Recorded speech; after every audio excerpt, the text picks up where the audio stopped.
Hello everyone. जो हम 30 days का क्लास ले रहे हैं उसमें आज तीसरा दिन है और आज के इस क्लास में हम आपको 4 टक्स ब्लाउज की कटिंग एंड स्टिचिंग बताने वाले हैं।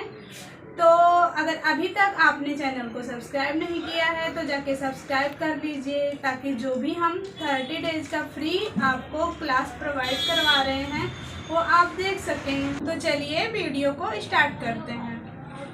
तो ब्लाउज की कटिंग करने के लिए सबसे पहले हम अस्तर में मार्किंग करेंगे। तो अस्तर को कुछ इस तरीके से फोल्ड करेंगे।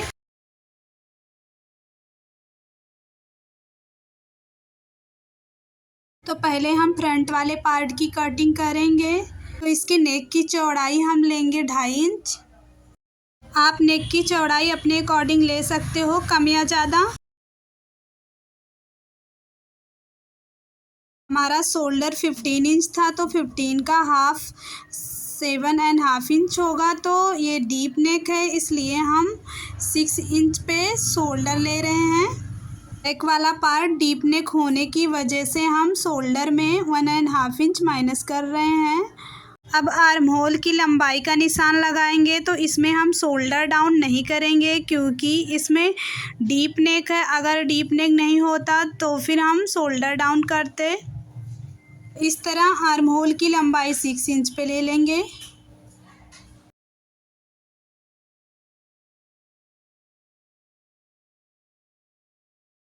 जो नेक की चौड़ाई का 2.5 इंच पे मार्क किए थे वहाँ से अब नेक की लंबाई ले लेंगे इस तरह से इंची टेप को रख के। तो 6 इंच का हम नेक की लंबाई ले रहे हैं, आप अपने अकॉर्डिंग ले सकते हो। इस तरह से बॉक्स बनाने के बाद नेक का शेप दे देंगे। अब आर्म होल का शेप देने के लिए इंची टेप को इस तरह से रखेंगे और फोल्ड करेंगे। इस तरह मार्क कर लेंगे। उसके बाद में फिर 0.25 जितना अंदर की तरफ और बाहर की तरफ मार्क कर लेंगे।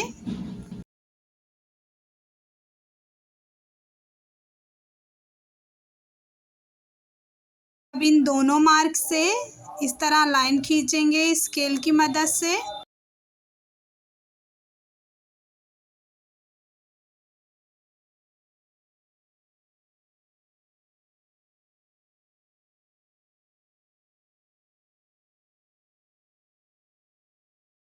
अब यहाँ पे हम 1/2 इंच पे मार्क करेंगे क्योंकि चेस्ट राउंड 32 इंच है। अगर चेस्ट राउंड 35 से कम रहेगा तो फिर हम यहाँ पे 1/2 इंच मार्क करेंगे, और अगर चेस्ट राउंड 35 से अधिक रहेगा तो हम 1 इंच पे मार्क करेंगे। कुछ इस तरह से आर्म होल का शेप दे देंगे। तो ये फ्रंट वाला आर्म होल है और बैक वाला आर्म होल जो है वो बाहर की तरफ रहेगा।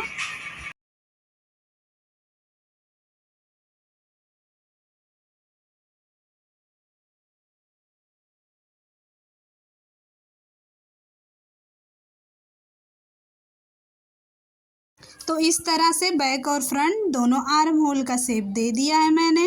अब चेस्ट की चौड़ाई का मार्क करेंगे। तो चेस्ट की चौड़ाई है 32 इंच। तो 32 को हम 4 से डिवाइड करेंगे तो हमको मिलेगा 8 इंच। तो 8 इंच पे इस तरह मार्क कर देंगे और 2 इंच सिलाई मार्जिन लेंगे।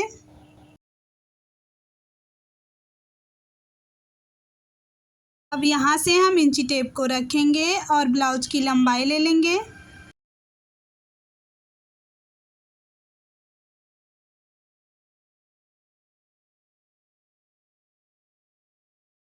अब हम वेस्ट की चौड़ाई का निशान लगाएंगे। तो वेस्ट की चौड़ाई है 30 इंच। तो 30 को हम जब 4 से डिवाइड करेंगे तो हमको मिलेगा 7.5 इंच। तो 7.5 इंच पे हम मार्क करेंगे और यहाँ भी हम 2 इंच सिलाई मार्जिन लेंगे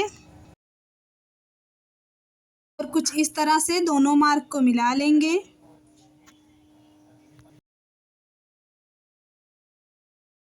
अब बेल्ट की मार्किंग करेंगे। यहाँ पर हम 3 इंच पे मार्क करेंगे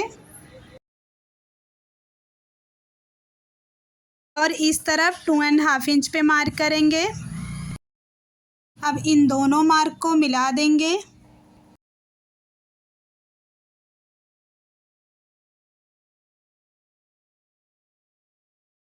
उसके बाद यहाँ पे हम 1/2 इंच पे मार्क करेंगे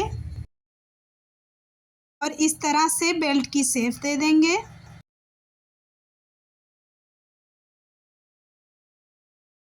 बेल्ट का भी निशान लग चुका है। अब हम 4 टक्स का निशान लगाएंगे। अब इस तरह से इंची टेप को रखेंगे और फोल्ड करेंगे।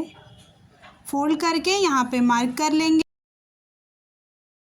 करने के बाद अब यहाँ पे हम लाइन खींचेंगे करीबन 2.5 इंच लंबा। दूसरे वाले टक्स की मार्किंग करेंगे तो उसके लिए हम शोल्डर से इंची टेप को इस तरह रखेंगे और बस्ट पॉइंट ले लेंगे। तो बस्ट पॉइंट हमारा 9.5 इंच है, तो 1/2 इंच हम इसमें ऐड करके 10 इंच पे मार्क कर लेंगे। अब इस तरह से हम यहाँ से 4 इंच पे मार्क करेंगे। ये जो बस्ट पॉइंट की लंबाई का मार्किंग है उतना हम लंबा लाइन खींचेंगे। तीसरी वाले टक्स की मार्किंग करने के लिए हम इंची टेप को इस तरह रखेंगे और फोल्ड करेंगे। फोल्ड करके यहाँ पे मार्किंग कर लेंगे। यहाँ से इंची टेप को थोड़ा सा राउंड में करके 2 इंच पे मार्क करेंगे।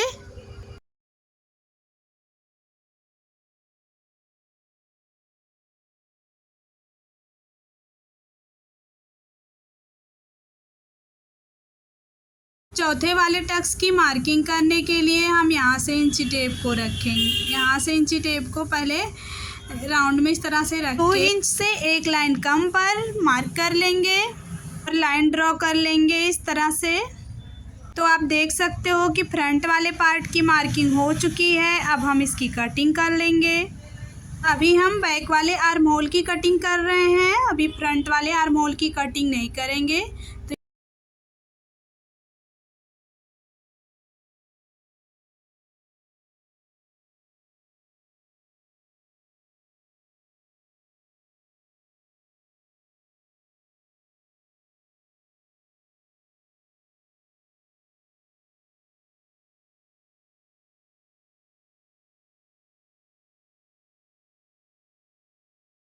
तो कुछ इस तरह से फ्रंट वाले पार्ट की कटिंग हो चुकी है। बैक वाले पार्ट की कटिंग करने के लिए हम 1/2 इंच पे मार्क करके सीधी लाइन खींच लिए हैं ताकि कपड़ा थोड़ा सा छोटा या बड़ा ना हो। सबसे पहले हम इसकी लंबाई ले लेंगे। तो लंबाई हम ले रहे हैं 13 इंच और फ्रंट वाले पार्ट की लंबाई हम 14 इंच लिए थे, क्योंकि फ्रंट वाला पार्ट 1 इंच बड़ा कट होता है।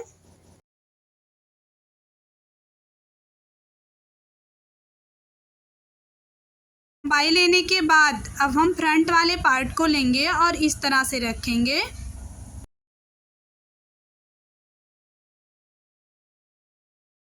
और इस तरह से नेक की चौड़ाई की मार्किंग कर लेंगे। और यहाँ पे आर्म होल तो हम बैक वाला ही कटिंग किए थे, तो इस तरह से आर्म होल की भी कटिंग कर लेंगे फ्रंट वाले पार्ट को इस तरह रख के। इस तरह से फ्रंट वाले पार्ट को रख के कटिंग करने से हमको आर्म होल की फिर से ना ही मार्किंग करनी पड़ेगी और ना ही चेस्ट राउंड और वेस्ट राउंड की मार्किंग करनी पड़ेगी। तो इस तरह से कटिंग भी आसान तरीके से और जल्दी हो जाती है। डीप नेक होने की वजह से फ्रंट वाले पार्ट में लूजिंग भी ऐड नहीं करना पड़ा है, इसलिए फ्रंट वाले पार्ट को बैक वाले पार्ट पे इस तरह से रख के कटिंग आप कर सकते हो। बैक वाले पार्ट की कटिंग करने के बाद ये जो फ्रंट वाले आर्म होल की मार्किंग किए थे इसको भी हम कट कर लेंगे।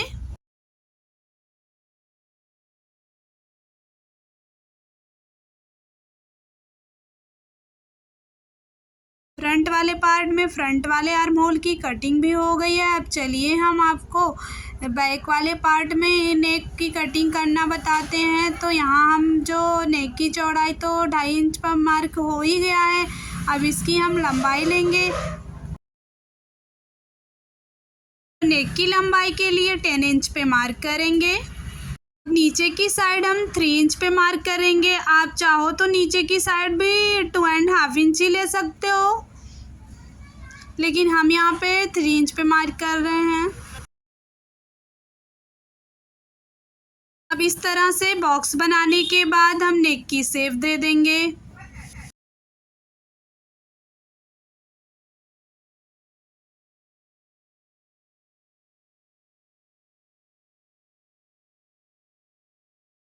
फ्रंट और बैक दोनों पार्ट की कटिंग हो चुकी है। अब हम आपको बाजू की कटिंग करना बताते हैं। तो अस्तर को कुछ इस तरह से फोल्ड करेंगे और एक बार और इसको फोल्ड कर लेंगे, क्योंकि दोनों बाजू की कटिंग कर रहे हैं। अस्तर को 4 फोल्ड कर लेंगे।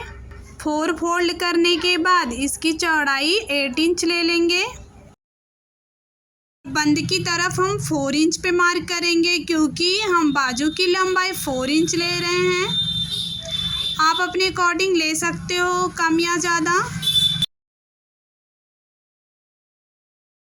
अब यहाँ खुले की तरफ हम 2.5 इंच पे मार्क करेंगे और यहाँ से 3 इंच पे मार्क कर लेंगे। यहाँ पे जो हम 3 इंच पे मार्क किए हैं, वहाँ से बाजू की शेप को डाउन करते हुए मार्क कर लेंगे। इसके बाद में कटिंग कर लेंगे। तो इस तरह से बाजू की भी कटिंग हो चुकी है। तो अगर आपको वीडियो अच्छा लग रहा हो तो वीडियो को प्लीज़ लाइक कर दीजिए। बाजू के सेंटर पर नोचेस लगा देंगे छोटा सा। अब फ्रंट वाले स्लीव को 1/2 इंच गहराई देकर कट कर लेंगे। तो अस्तर की पूरी कटिंग हो चुकी है। अब हम मेन फैब्रिक पर कटे हुए अस्तर को इस तरह से रखेंगे। उसके बाद में मेन फैब्रिक की भी कटिंग कर लेंगे। आप देख सकते हो कि मेन फैब्रिक पर मैंने इस तरह लेआउट कर दिया है। तो अगर आप इस तरह से लेआउट करोगे तो आपके जो मेन फैब्रिक का बचत भी होगा। और अगर देख ही सकते हो कि कितना एक्स्ट्रा कपड़ा बच गया है। तो इस तरह से आप कोई डिज़ाइन भी इसमें क्रिएट कर सकते हो बचे हुए कपड़े से। तो सरल और आसान तरीके से ब्लाउज की स्टिचिंग करना हम आपको नेक्स्ट क्लास में बताएंगे।